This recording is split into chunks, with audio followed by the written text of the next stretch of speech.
Ассаламу алейкум, құрметті жамағат. Бүгінгі тақырыбымыз ислам әдебіне қатысты.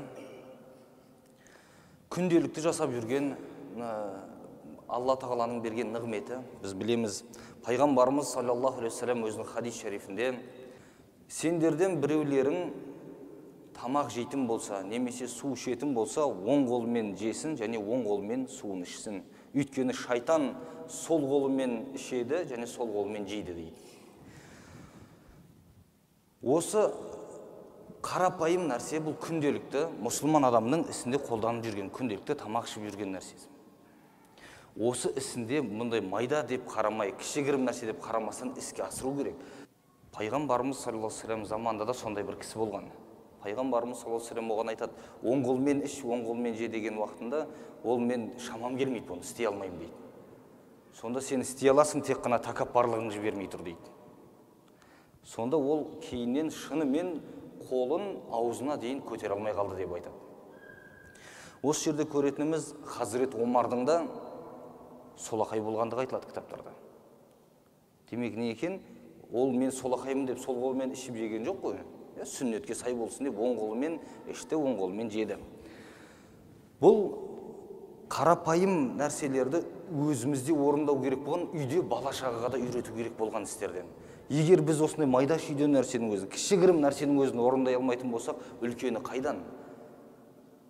Мына өткенде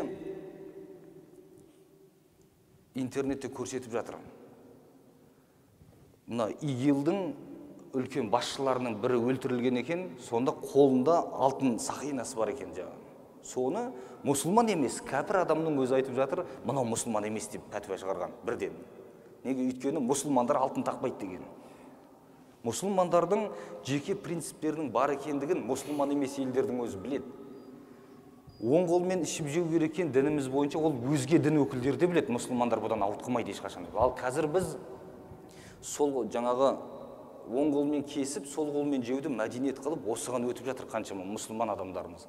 Ал дініміз бұған тыйым салғандығын ешқашан ұмытпау керек. Бір күні Пайғамбарымыз саллаллаху алейхи вассаламның үйіне Ибн Аббас радиаллаху анху келеді. Ол кезде кішкентай бала болған ол.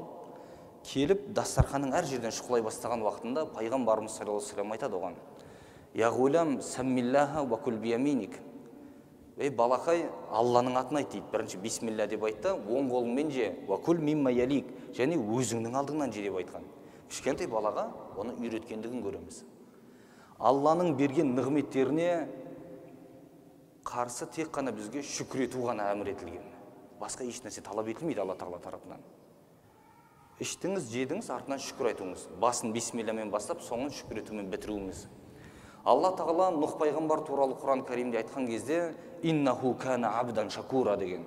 Ол шүкір етуші құлдардан еді деп айтады. Соны тәпсірлеген уақытта ғұламаларымыз мына риуаятты келтіреді.